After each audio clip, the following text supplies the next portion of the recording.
வணக்கம் தோழர்களே. RSS BJP சங்கப்பரிவார் கும்பலுக்கு தமிழ்நாடுனா பயம், திராவிடம்னா பயம், பெரியார்னா பயம், சமூக நீதினா பயம். சும்மா அத்தர விட்டுட்டு இருக்கு தமிழ்நாடு.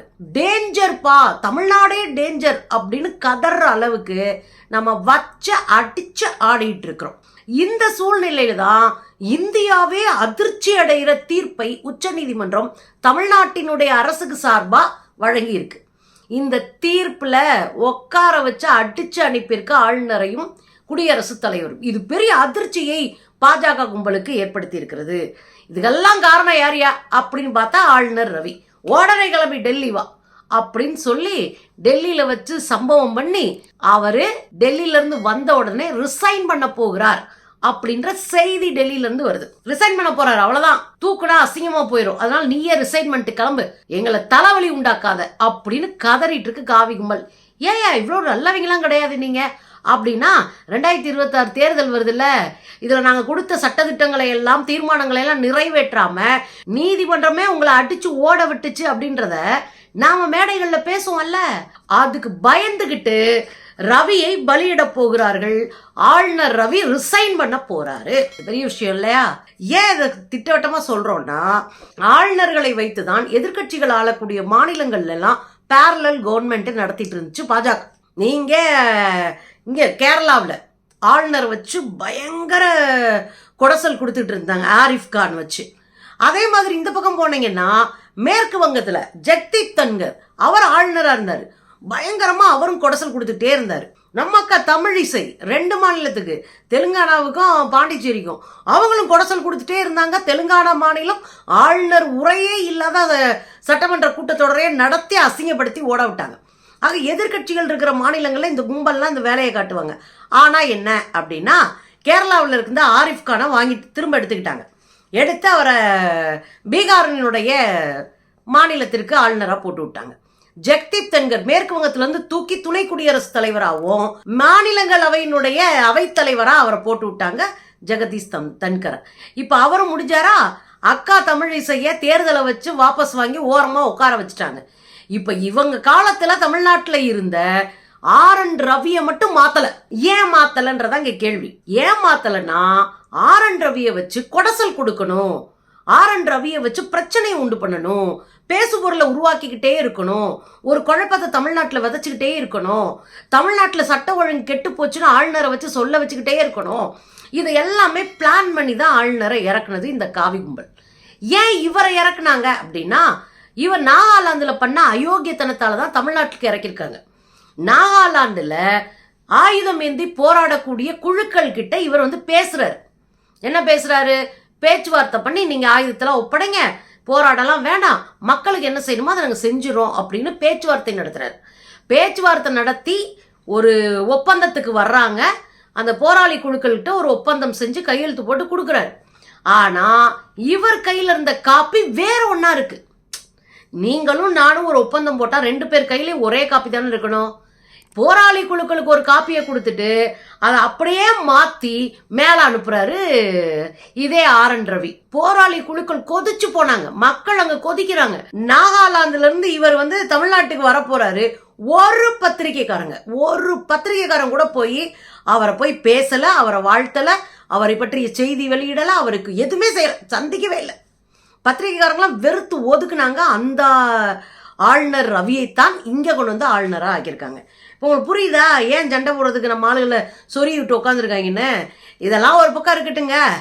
ஆனா ஆளுநருக்கு அடிச்சு ஆடுற தீர்ப்பு கொடுத்துச்சு உச்ச நீதிமன்றம். மிரண்டு போயிட்டாங்கல்ல. இப்ப என்ன சிக்கல் வந்துருச்சுன்னா, இது எல்லா மாநிலங்களுக்கும் பொருந்தும். உச்ச நீதிமன்றம் ஒரு தீர்ப்பு கொடுத்துச்சுன்னா எல்லா மாநிலங்களும் அந்த தீர்ப்பை எடுத்து செயல்படுத்த ஆரம்பிச்சிருவாங்க. அப்ப எதிர்கட்சிகள் ஆளக்கூடிய மாநிலங்கள்லாம் சுதந்திரமாயிரும், விடுதலையா அவங்க வேலை பார்க்க ஆரம்பிச்சிருவாங்க. அப்படி ஆரம்பிச்சுட்டாங்கன்னா உங்க நிலைமை என்ன ஆகுறது அப்படின்றதுதான் இப்ப பாஜகவுடைய நிலைமை. ஏன்னா ஆளுநரை வச்சு தானே ஆட்டம் காட்டிட்டு இருந்தாங்க, ஆளுநரை வச்சு தானே ஓட்டிட்டு இருந்தாங்க. ஆளுநர் தானே உயர்கல்வி நிலையங்களை எல்லாம் கைப்பற்றி நம்ம குழந்தைங்கெல்லாம் படிக்க விடாமாக்குனாரு. போய் கூச்ச நாச்சம் இல்லாம ஜெய் ஸ்ரீராம் சொல்லிட்டு இருக்காரு ஒரு கல்லூரியில போய். எதுக்குடானா, நம்மளாலதான் பிரச்சனை, நமக்கு எதிராக தீர்ப்பு வந்துருச்சு, ஜெய் ஸ்ரீராம் சொன்னாவாது மேலிடம் நம்மளை மன்னிக்குமா அப்படின்னு பார்த்துட்டு தான் இது பண்ணார். அதுவும் திருப்பரங்குன்றத்தில் போய் சொல்லி நான் பயங்கரமான ஒரு ஆர்எஸ்எஸ் காரன் அப்படின்னு காட்டினார். ஆனால் நம்ம வாங்கின தீர்ப்பு வேற லெவல் தீர்ப்பாக போச்சு. ஆளுநராக இருந்தாலும் சரிதான், குடியரசுத் தலைவராக இருந்தாலும் சரிதான், நீங்கள்லாம் நியமிக்கப்பட்ட போஸ்டிங்கு, டம்மியாக நியமிக்கப்பட்டிருக்கீங்க. நியமிக்கப்பட்டவர்கள் மக்களால் தேர்ந்தெடுக்கப்பட்டவங்களை விட பெரிய ஆள்லாம் கிடையாது. அதனால மக்களால் தேர்ந்தெடுக்கப்பட்டவங்க கொடுக்குற கோரிக்கைகள் நிறைவேற்றுறதா உங்கள் பொறுப்பு, உங்கள் வேலை அப்படின்னு சொல்றதோட 1 மாசத்துல தீர்மானிக்க வேண்டியதுக்கு 1 மாசத்துல தீர்மானிச்சு கையெழுத்து போடு. மேக்சிமம் 3 மாசம் தான் உங்களுக்கெல்லாம் டைமு. அதுவும் அம்மா திரௌபதி முர்மு 3 மாசத்துல உங்களால கையெழுத்து போட முடியல, கொஞ்சம் சட்டச்சிக்கல் இருக்குன்னு நினைச்சீங்கன்னா நீங்க என்ன பண்ணுங்க, மாநில அரசை தொடர்பு கொண்டு கொஞ்சம் வெயிட் பண்ணுங்க, நான் அனுப்புறேன்னு தகவலை சொல்லிடணும். ஏன் லேட்டுன்ற தகவலை சொல்லிடணும். இது பேர் இடியா போச்சு இந்த காவி கும்பலுக்கு. அது மட்டும் இல்ல, உங்களால தனியா முடிவெடுக்க முடியலன்னா நீதிமன்றத்துக்கு வந்துருங்க, நாமெல்லாம் சேர்ந்து முடிவெடுப்போம் அப்படின்னு ஒரு போடு போட்டு தமிழ்நாடு நிறைவேற்றி அனுப்பிய உயர்கல்விக்கான 10 மசோதாக்களையும் 142 என்ற சிறப்பு அதிகாரத்தின் மூலமாக நீதிமன்றமே நிறைவேற்றி விட்டு போயிடுச்சு. அதோட மட்டும் இல்ல, இந்த 2 நாளா என்ன நடக்குது, இடைக்கால தடை எது கொடுத்து வச்சிருக்கிறாங்க, வக்பாரியத்துக்கு. இப்படி இவங்க போற இடமெல்லாம் அட்டி புடனி அடி பொலேர் வாங்குறாங்களா, அதனால மிரண்டு போய் உட்கார்ந்துருக்குறாங்க. இவங்க என்னையா முன்னாடியும் போக விட மாட்டாங்க, பின்னாடியும் போக விடாமங்க, அடிச்சா ஆடுறாங்களேயா அப்படின்னு கதறிட்டு இருக்கு. இந்த சூழ்நிலையில தான் உடனடியாக வாங்க அப்படின்னு ரவியை கூப்பிட்டுருக்குறாங்க. ஒரு 2-3 நாள் அங்கே தான் இருப்பார். என்ன பண்ணுறாங்க, எல்லா தலைவர்களையும் சந்தித்து விளக்கம் சொல்லி என்ன பண்ணலாம், மேல்முறையீடு போகலாமா, எதுக்கு ஆளுநருக்கும் குடியரசுத் தலைவருக்கும் கெடு விதிச்சுல உச்ச நீதிமன்றம், இதுக்குள்ள நீ முடிச்சு கொடுக்கணும். 2வது முறை தீர்மானம் நிறைவேற்றி அனுப்புனா நீ கையெழுத்து போட்டே ஆகணும். ஆளுகிற மக்களால் தேர்ந்தெடுக்கப்பட்ட அரசுக்கு உதவி செய்யறதா நீயே ஒழிய நீ எல்லாத்துக்கும் முதல்வா தனியா முடிவெடுக்க முடியாது. இந்த போடு போட்ட உடனே இவங்களுக்கு என்ன ஆகி போச்சுன்னா, இனி இந்த ஆளுநர்களை வச்சு மிரட்ட முடியாது மாநிலங்களை, ஆளுநர்களை வச்சு ஒரு பேரலல் கவர்மெண்ட் நடத்த முடியாது, ஆளுநர்களை வச்சு இந்த செயல் திட்டங்களை எல்லாம் முடக்க முடியாது. ஏன்னா தீர்ப்பு அப்படி வருதே. அப்ப என்ன பண்றதுன்னு தெரியாமத்தான் ஆளுநரை கூப்பிட்டு அடிச்சிருந்திருக்காங்க. என்ன ஏன் அப்படி இழுத்து விட்டு போயிட்டேன்னு.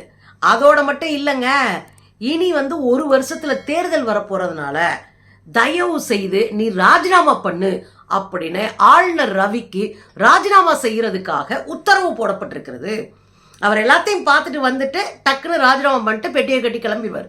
இதுல இன்னொரு விஷயம் என்னன்னா, ஜெகதீப் தன்கர் இருக்கார் இல்லையா, துணை குடியரசுத் தலைவர், மாநிலங்களவையினுடைய அவைத்தலைவரும் அவர் தான். அவர் ரொம்ப பேசிட்டாரு, ரொம்ப அநியாயத்து பேசியிருக்காரு. நேற்று ஒரு விழாவில், அரசு விழாவில் அவர் பேசும்போது கேட்டிருக்காரு, நீதிமன்றம் தங்கள் எல்லையை மீறி விட்டது. என்னவா, நீதிமன்றம் தங்கள் எல்லையை மீறி நடக்குதான்.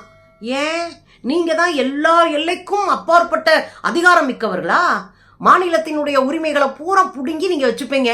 வரி வருமானமாக இருக்கட்டும், கல்வியா இருக்கட்டும், பொது சுகாதாரமாக இருக்கட்டும், அப்புறம் அங்க இருக்கிற அரசு கட்டமைப்புகளாக, உள்கட்டமைப்புகளாக இருக்கட்டும், அது ரயில்வே, மெட்ரோ எதாவது இருக்கட்டும், அப்புறம் பேரிடர், எல்லாத்தையும் பிடுங்கி நீ வச்சுக்குவ, அதிகாரத்தை குவிச்சு வச்சுக்குவ. உங்க அதிகாரம் மிக்கவர்கள் இங்க இருக்கிற மோடியும் அமித்ஷாவும் தான். நாங்கெல்லாம் பிச்சைக்காரங்க, கையெடுத்துட்டே இருப்போம். என்ன வந்திருக்கீங்க?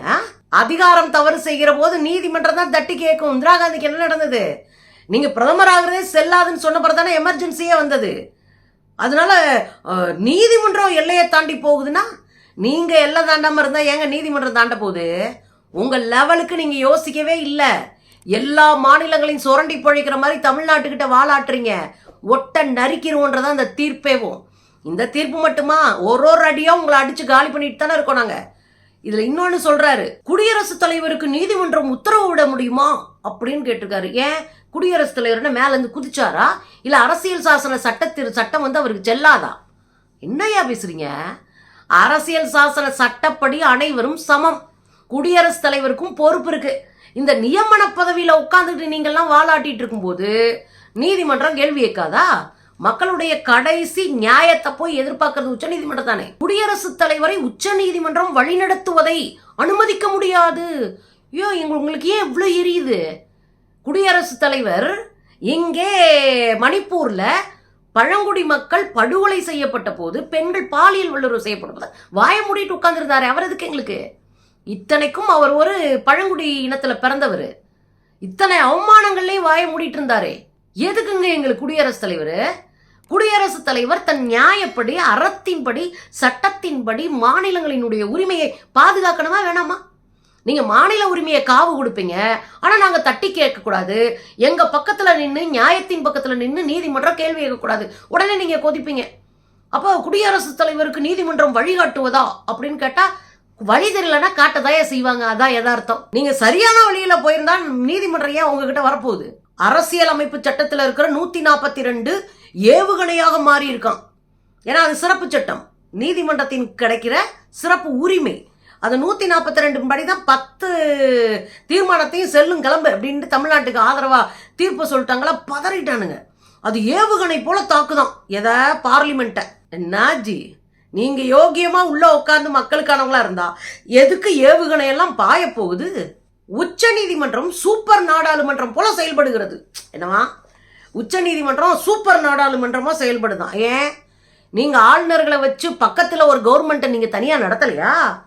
நாடாளுமன்றத்துக்குள்ள எதிர்கட்சிகளை பேச விடாம நீங்க ஒரு அரசியல் பண்ணலையா? நான் இன்னொன்னு கேட்குறேன், நாடாளுமன்றமே செத்து போன மாதிரி உட்கார்ந்துக்கிட்டு நீங்க அயோக்கியத்தனமான சட்டத்திட்டங்களை எல்லாம் நிறைவேற்றிக்கிட்டு நீங்க பெரும்பான்மை வாக்கு இருக்குன்ற ஒரே காரணத்துக்காக நீங்க எல்லா அயோக்கியத்தனத்தையும் செய்வீங்க. பார்த்துட்டு இருக்குமா? நாடாளுமன்றம் ஒழுங்கா செயல்படலைன்னா சுப்ரீம் கோர்ட் சூப்பர் நாடாளுமன்றம் தான் செயல்படும். நீங்க ஒழுங்கா செயல்பட்டு இருந்தா அது எங்க உள்ள தலையிட போறாங்க? அதான் நான் இன்னைக்கு பேசும்போது நம்முடைய முதலமைச்சர் ஸ்டாலின் சொன்னாரு, அலங்கார பதவியில் இருப்பவர்களாம் நாட்டை ஆள முடியாது அப்படின்னு. நீங்களாம் அலங்கார பதவி, ரப்பர் ஸ்டாம்புன்றதா டீசெண்டாக சொல்லிட்டாரு. நீங்களாம் ரப்பர் ஸ்டாம்பு, குத்துனா குத்தினும், கிளம்புனா கிளம்பணும், உட்காருனா உட்காரணும், வராதனா வரக்கூடாது. இதானே உங்கள் நிலைமை. அதுக்கு எதுக்கு முட்ட ஆட்டம்? நீதிமன்றம் பவர்ஃபுல்லானதாங்க. ஆளுநரை விடவும் இன்னும் சொல்லப்போனால் குடியரசுத் தலைவரை விடவும் நீதிமன்றம் பவர்ஃபுல்லானது. ஏன்? அதுதான் சட்டத்தின்படி நடக்கிற ஒரு இடம். இப்போ சட்டத்தை பாதுகாக்கிற இடம் தான் சட்டத்தின் ஆட்சி நடக்கிற நாட்டில் முக்கியமான இடம். அப்படிதானே? அப்படி பார்த்தா நீதிமன்றம் கேட்குறதுல என்ன தப்பு இருக்கு? இல்லை தெளிவாக கேட்குறேங்க, கொஞ்சம் கூச்ச நாச்சப்பட்டீங்கன்னா திருத்திக்கங்க, ரிசைன்மெண்ட்டு கிளம்புங்க. அதான் நாமளும் கேட்குறோம். நாம் கேட்குறது என்ன, தேர்தல் வர்றதுனால வேற வழியே இல்லாமல் ஆளுநர் ரவியை அப்பீட்டு அப்படின்னு தூக்க போகுதுங்க. நாங்கள் தூக்குறத விட நீயே ரிசைன் பண்ணிடு ரவி அப்படின்னு டெல்லியில் சொல்லி அவரை ஓரமாக உட்கார வச்சு கட்டம் கட்டி அடிச்சிருக்கிறாங்க. நமக்கு என்னங்க, ஆட்டுத்தாடியும் ஆளுநர் ரவியும் ஒன்றுதான், தமிழ்நாட்டுக்கு ஆக போகிறது கிடையாது, கிளம்பு கிளம்பு அப்படின்னு ரீல் அந்து போச்சு, கிளம்புன்னு பற்றி விட வேண்டியதான்.